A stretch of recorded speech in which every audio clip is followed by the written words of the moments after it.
Good morning, welcome back to my channel আড্ডা with রূপালী। আশা করি আপনারা সবাই খুব খুব ভালো আছেন, সুস্থ আছেন, আর আমি ভালো আছি এবং সুস্থ আছি।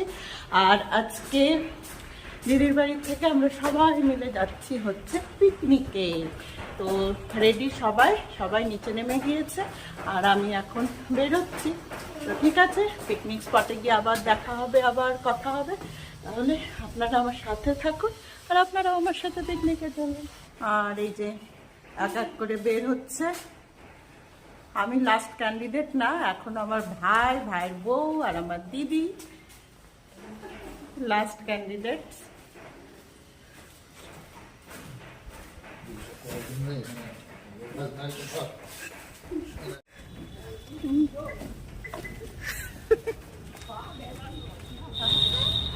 আমার ছেলে, এই যে হাসবেন্ড, আর এই যে আমার জামাই বাবু।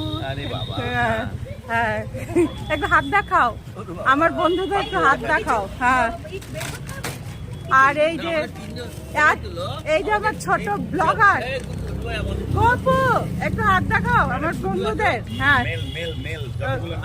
এই যে আমার ভাগনা গুড্ডু, ও এখন ব্যস্ত। আর এই যে এখানে একজন তনুদি, হাত দেখাও।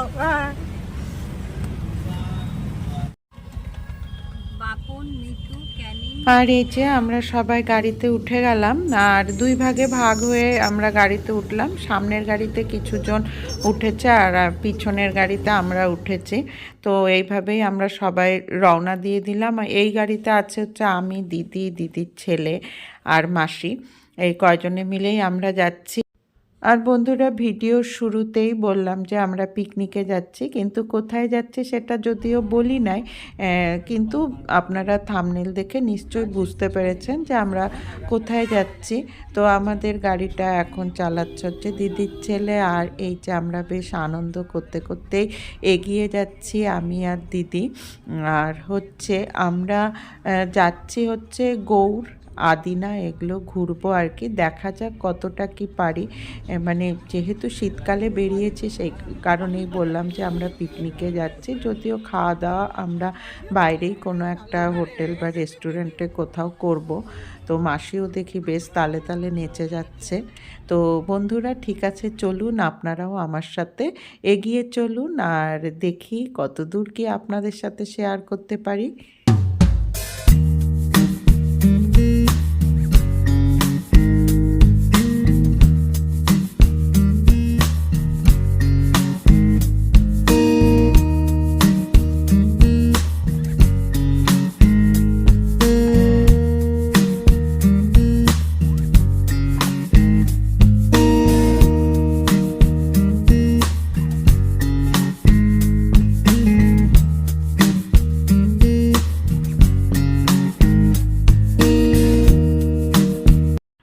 আর বন্ধুরা, আমরা গাড়িতে উঠে কিছু দূর যাওয়ার পর মাঝ রাস্তায় গাড়ি থামিয়ে সবাই ব্রেকফাস্টটা সেরে ফেলেছি, কারণ আমরা যেখানে যাব সেখানে যেতে বেশ অনেকটাই দেরি হয়ে যাবে।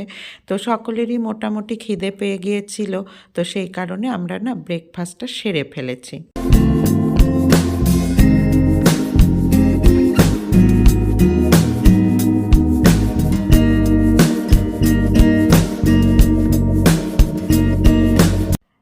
আর বন্ধুরা, এই যে আমরা গৌড়ে পৌঁছে গিয়েছি। তো সবাই এখন গাড়ি থেকে নামছে। তো আমি নেমেই এত সুন্দর প্রাকৃতিক পরিবেশ দেখে একেবারে মুগ্ধ হয়ে গেলাম। তো লোভ সামলাতে না পেরে বেশ কিছু সেলফিও তুলে নিলাম আমরা সকলে মিলে।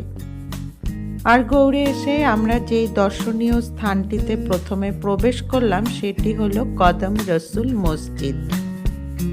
এই গম্বুজ বিশিষ্ট মসজিদটি তৈরি করেছিলেন সুলতান নসরত শাহ। তাহলে আসুন ভিতরে কি কি দেখার জিনিস আছে সেগুলো দেখে নেওয়া যাক।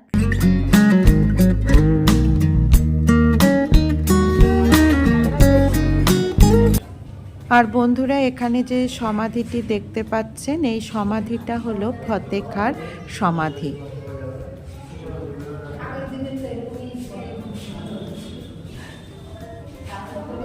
আর বন্ধুরা এখানে ফতেহ খাঁর সমাধি ছাড়াও যে আর একটি বিশেষ জিনিস দেখার রয়েছে সেটি হলো হজরত মোহাম্মদের পদচিহ্ন। তো সেটি দেখার আগে আসুন এখানকার চারদিকের সুন্দর পরিবেশটা একটু দেখে নিই।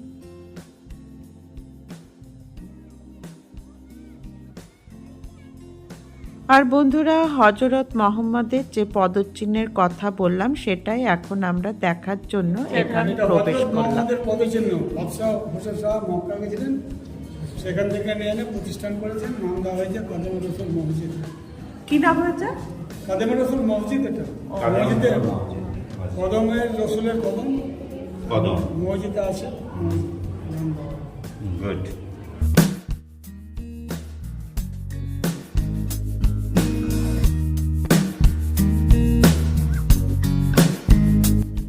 বন্ধুরা বাংলার রাজা শশাঙ্কের সময় গৌড় বাংলার রাজধানী হলেও এই সমস্ত যে গৌড়ের স্থাপত্যগুলো দেখা যাচ্ছে এগুলো কিন্তু বেশিরভাগটাই তৈরি হয়েছে মোগল বা সুলতানি আমলে।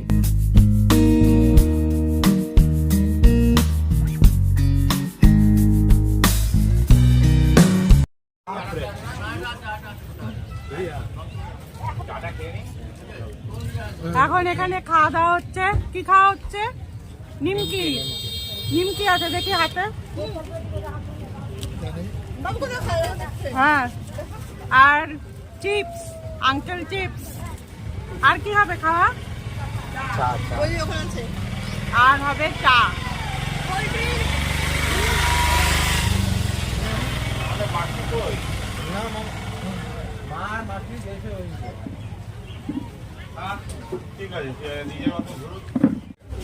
আর এই যে এখানে এখন সবাই চা খেতে বসেছে। চা, নিমকি, চুড়ি ভাজা সব আছে। এখানে চা হচ্ছে। আর বন্ধুরা এতক্ষণ ধরে হেঁটে হেঁটে ঘুরতে ঘুরতে এনার্জিটা কিছুটা হলেও লস হয়েছে, তো সেই কারণে একটু চা খেয়ে নিলাম। চা খেয়ে নিয়ে আবার ফুল এনার্জিতে আমরা ঘোরা বেড়ানো শুরু করলাম। আর এই যে এখানে ঘোড়ার পিঠে চড়া হচ্ছে, তো প্রথমে আমার ভাস্তা ঘোড়ার পিঠে উঠেছে, তো আমারও একটু উঠার ইচ্ছা হলো, তো সেই কারণে আমিও একটু ঘোড়ার পিঠে উঠেই নিলাম। সে যাই হোক, ঘোড়ার পিঠে উঠে বেশ ভালোই লাগছে, তো একটু ভাবলাম ঘোড়ার পিঠে উঠে চড়ে নিই, তারপরে আবার পায়ে হেঁটে ঘুরবো। আর বন্ধুরা এখন এই যে ঘোড়ার পিঠে করে আমরা যেই গেটটার দিকে যাচ্ছি আর কি, আমি সেই গেটটা হচ্ছে লুকোচুরি গেট। 1655 খ্রিস্টাব্দে বাংলার সুবেদার শাহ সুজা এই লুকোচুরি গেটটি তৈরি করেছিলেন। আর ঘোড়ার পিঠে উঠে কিন্তু বেশ ভালোই আনন্দ লাগলো, বেশ মজাও হলো। তো আমরা এখন চলেছি হচ্ছে অন্য একটি স্থান দর্শনের জন্য। তো আমরা এগিয়ে চলেছি আমবাগানের মধ্যে দিয়ে। আর মালদা মানেই তো জানেন মালদার আম গাছ, আমবাগান এগুলো খুবই বিখ্যাত। আর মালদা বিখ্যাতই এই দুটো জিনিসের জন্য, এক হলো এই মালদার আমবাগান, আর হচ্ছে দ্বিতীয় গৌড়ের স্থাপত্য। তো যেতে যেতে দেখলাম বেশ পাশে অনেক দোকান বসেছে, খাওয়ার দোকান আছে, জিনিসপত্রের দোকান আছে। আর আমরা এখন যেই স্থাপত্যটি দেখার জন্য আসলাম সেই স্থাপত্যটির নাম হলো চিকা মসজিদ।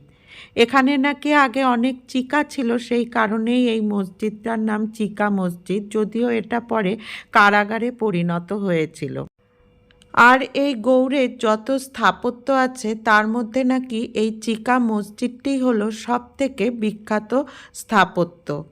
তো বন্ধুরা আসুন এই চিকা মসজিদ এবং চিকা মসজিদের আশেপাশের পরিবেশটা একটু ঘুরে দেখে নেওয়া যাক।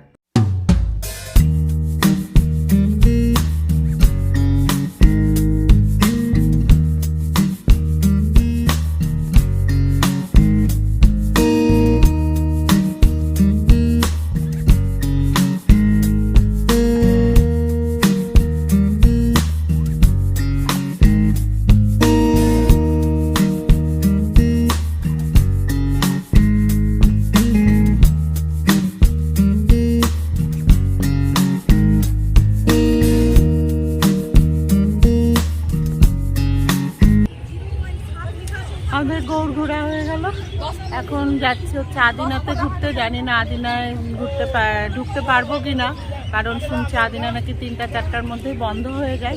দেখা যাক, চেষ্টা করব যাওয়ার। আর ঘুরতে ঘুরতে প্রচণ্ড গরম লেগে গেছে। তো ঠিক আছে বন্ধুরা, সাথে থাকুন আর ব্লগটা এনজয় করুন।